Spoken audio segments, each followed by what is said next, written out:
Welcome to Cinematic Crux. Today, I'm going to explain an action, adventure, and drama film called War for the Planet of the Apes. Spoilers ahead. Watch out and take care. Years ago, a scientific experiment gone wrong gave rise to a species of intelligent apes, but it destroyed most of humanity in the form of the flu. A new ape civilization led by Khizr struggled to coexist with humans, and eventually resulted in a fight when a rebel ape named Koba led a vengeful attack against the humans. The humans were able to send a distress call to a military base in the north, prompting a ruthless colonel and his battalion to be dispatched to exterminate the apes. Caesar evaded the colonel for years and was rumored to be marshaling a fight from a hidden base in the woods as the war rages on. In the present, deep in the woods, a group of human soldiers, with the help of Koba's former subordinates, sneakily find an ape encampment. The soldiers launch a sudden bombardment attack and kill many apes. One of the apes signals the rest of the ape army for backup, and they immediately launch a heavy counterattack, wiping out almost all of the soldiers. One of them, Preacher, survives and tries to call the colonel for backup, but is caught by the horde of apes. Caesar, along with his subordinates Morris, Luca, and Winter,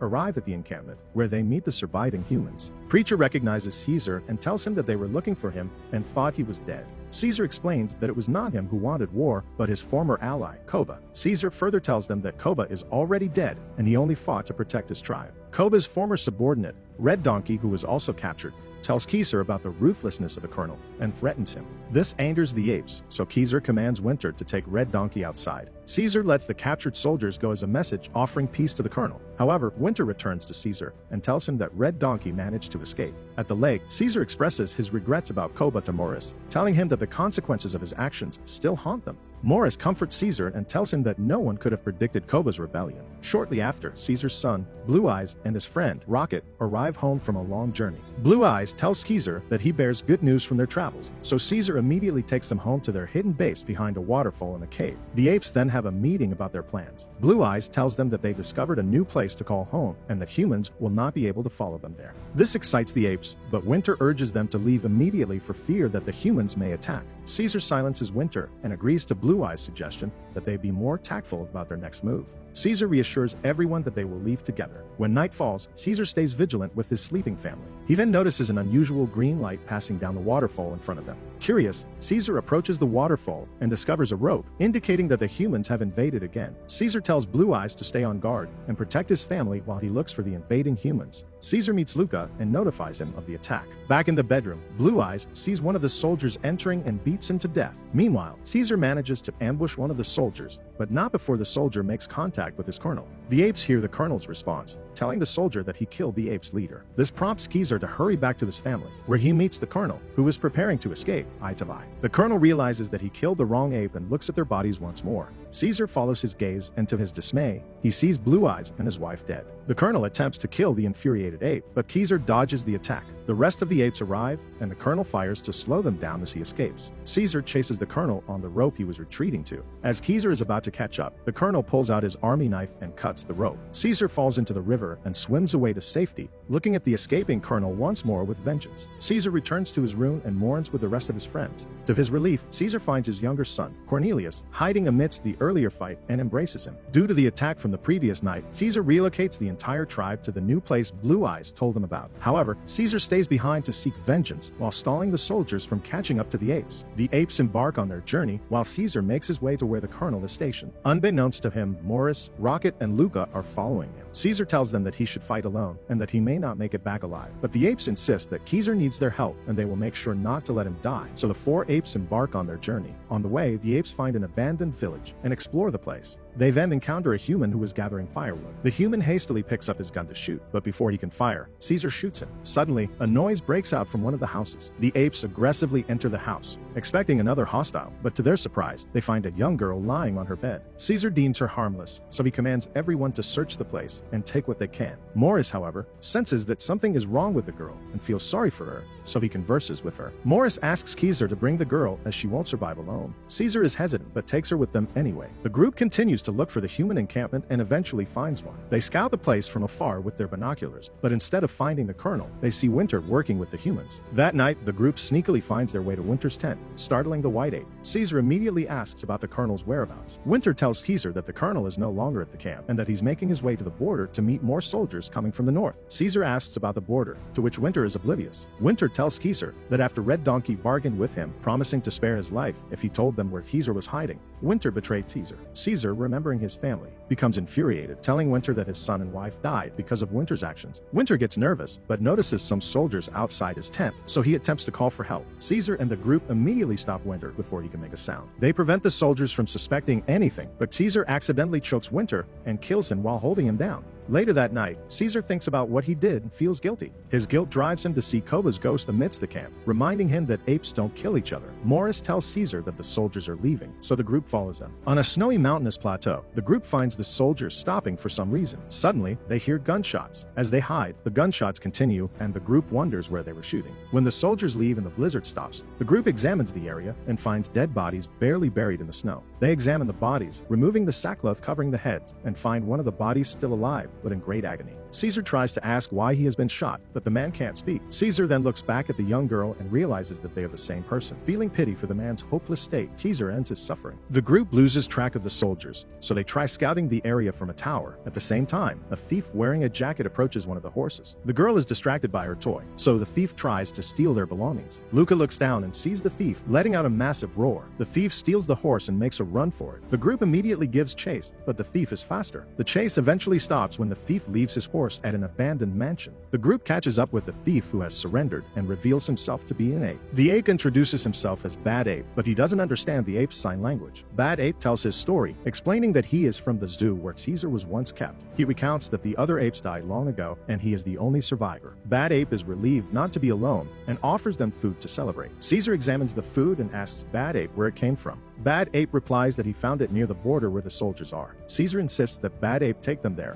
but Bad Ape refuses out of fear. The group decides to stay for the night. During their conversation, Bad Ape asks Caesar about the girl. Caesar explains that she has no one but them. Bad Ape notices Caesar's sadness and asks if he has children. Caesar tells him about his family. Bad Ape sympathizes and reveals that he also has a child at the border. Bad Ape proposes a deal with Caesar. If they help him find his child, he will take them to the border. The next morning, the group sets out for the border with Bad Ape as their guide. When they arrive, Caesar commands Luca to scout the place from a closer distance. But while they are scouting, patrolling humans spot them. Luca pushes Caesar away and kills one of them. The other human threatens to kill Caesar, but Rocket immediately comes to the rescue. Unfortunately, Luca is fatally injured during the fight, and the group is forced to retreat to a safer place. They grieve for Luca as he draws his final breaths. Morris pleads with Caesar to stop his quest and join the other apes. Rocket objects and insists on avenging Luca. Morris then frankly tells Caesar that he is becoming more like Koba. Caesar, furious, tells them to join the other apes and goes to the encampment alone. Caesar makes his way to the encampment. Along the way, he finds some of his apes killed and their bodies tied to stakes. Caesar hurries towards the edge to see the encampment, and to his despair, he finds his entire civilization already imprisoned there. One of the apes behind him is still alive, so he immediately frees him and asks him what happened. The ape tells him that they were ambushed, but the colonel didn't kill them. Instead,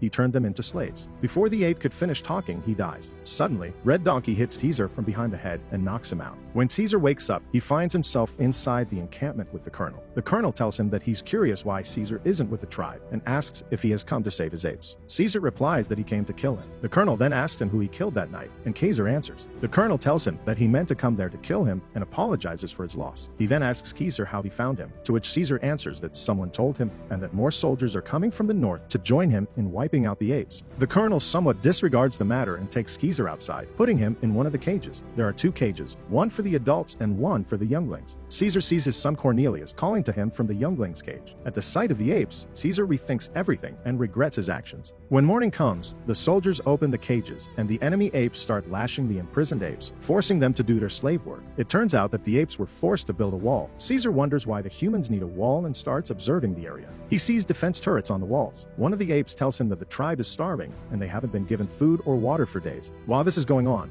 one of the weakened apes gets into an accident and causes a scene. The soldier commands Red Donkey to punish the ape, and he proceeds to lash him with a whip. Caesar commands Red Donkey to stop. The apes revolt with Caesar, raising their voices against the soldiers. The colonel then commands one of his soldiers and Red Donkey to bring Caesar. They force Caesar to kneel, and Red Donkey starts lashing him in front of the colonel. When the lashing stops, the colonel tells Caesar to command his apes back to work. Caesar refuses and tells him they need food and water. The colonel then shoots the weakened ape, points the gun at Caesar, and starts a countdown, pressuring forcing the infuriated ape to obey him. Seeing the standoff, one of the apes initiates the work and the rest of the apes follow. This stops the colonel, but he commands Red Donkey to tie Caesar to a stake. While this is happening, Morris and the group are watching from a distance. They see the state of the apes and plan for a way to save them. Later that night, Red Donkey releases Caesar from the strings and tells him that the colonel wants to see him. At the command center, the colonel warns Caesar that if he dares interrupt the work again, he will kill his tribe one by one. Caesar continues to demand food and water, or else they won't finish the work. The colonel reminds him who's in charge. Caesar then tells the colonel about his observations, that the army coming from the north aren't allies, but are against the colonel. The colonel is surprised and impressed at Caesar's perception and intelligence. The colonel explains that they are fighting because the apes will eventually outclass the humans, for it is the law of nature. He then explains to Caesar that the virus that almost wiped them out has mutated and started taking away their ability to speak or think properly. It started with the colonel's son, whom he had to kill with his own hands to protect the rest of humanity. After that, the colonel ruthlessly purged everyone who had the infection, prompting armies from the north to stop them. The colonel makes his purpose clear, to prevent the apes from dominating the planet, so he tells Caesar that he is glad that he killed Caesar's kin. Caesar immediately lunges at him, but Red Donkey and Preacher stop him. The colonel stands back to his feet and tells Caesar that he is too irrational. That same night, Morris and the group position themselves closer to the camp to get a better look. Morris and Rocket are looking for ways to go in, but Bad Ape insists that they shouldn't. They hear some soldiers coming, so the group retreats to a safer spot, where Bad Ape accidentally falls into a tunnel. The next morning, the soldiers finally distribute food and water to the apes except for Caesar, who is still tied to a stake. Morris and the group search the tunnel and find a soft spot where they could easily dig out a path that leads directly inside the camp. Bad Ape and the young girl head back out,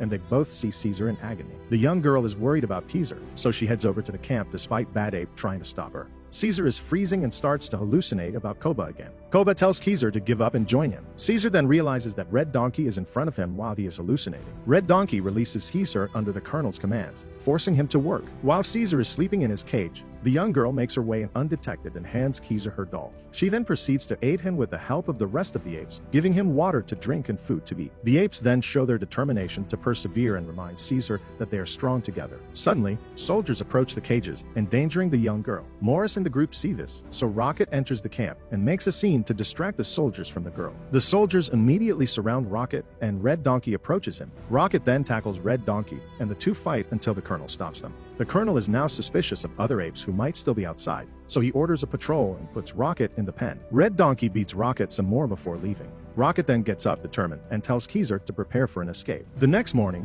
the colonel releases Caesar from his cage to work, but he finds the doll the girl gave Caesar. The colonel wonders what the doll is and how it got there, but dismisses Caesar for work. Rocket and Caesar work together to count the steps that lead towards the pens, and they communicate with Morris and Bad Ape through sign language. Morris and Bad Ape immediately head back to the tunnel and start tracing the steps. That night, the apes head back to the pen, and Red Donkey chains Caesar back to his cage. Red Donkey tells Caesar that the colonel will kill the apes once the war is over. Caesar replies that the colonel will not win. He then intimidates Red Donkey by telling him that he too will not survive. Red Donkey is speechless and leaves. Meanwhile, the young girl who was watching the apes hurries to Morris to notify him that the apes are back in their pens. Morris commends her and shows his gratitude by telling her that she is brave. Morris then gives her the name Nova, to which she happily accepts. Bad Ape finishes digging the soft ground above, and they sneakily check on the pen. When the soldiers leave the pen, the apes immediately meet Bad Ape to thank him, and he proceeds to introduce himself. Morris, however, notices that the tunnel is flooding, making them unable to dig towards the younglings. They inform Caesar, and he immediately improvises. The apes taunt the watchman by throwing mud at him, prompting him to enter the pen by himself and threatening the apes. Rocket continues throwing mud at the soldier, baiting him into their pitfall trap, and relieving him of his keys and gun.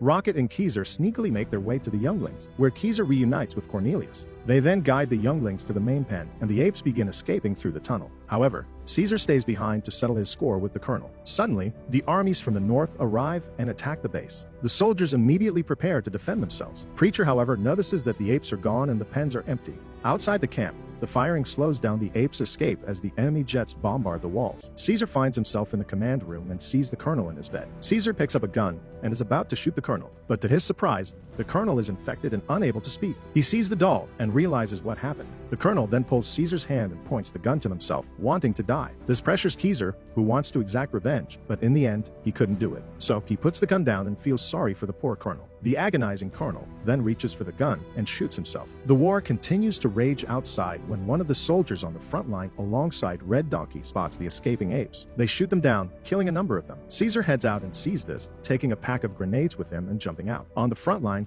Red Donkey starts to realize what he's done and feels sorry for the apes. A soldier commands the donkey to grab a grenade launcher, and while doing so, he sees Caesar running towards them. Caesar is about to throw a grenade at a gas tank when suddenly he gets shot with an arrow by Preacher. Caesar is pinned down, and Preacher is about to deal a final blow, but he explodes. It turns out that Red Donkey used the grenade launcher at Preacher. The soldiers immediately shoot Red Donkey and then fire at Caesar. Caesar dodges the bullets while reaching for the grenades. He successfully throws the grenade at the tanks, blowing the entire place up. Caesar manages to escape through the tunnel. He finds his way outside and sees the northern soldiers arriving at the camp, celebrating their victory. The explosion, however, causes a massive avalanche, forcing the apes to climb tall trees to avoid it. The humans are wiped out before they could escape. Caesar hastily runs towards a tree, and he survives along with the rest of the apes. The war finally ends, and the apes travel peacefully toward their new home, finally arriving at a beautiful savanna. The apes' celebration is cut short when they realize that Caesar's wound has not recovered, causing him to lose a lot of blood throughout the journey. Morris notices this, but Caesar tells Morris not to worry. Caesar further tells him that they are finally at peace and can go on even without his leadership. Morris starts tearing up and speaks for the first time, reassuring Caesar that he will preserve his legacy for his son. Caesar smiles and looks at his tribe once more before drawing his last breath and finally resting, knowing that his tribe, the apes, are finally safe.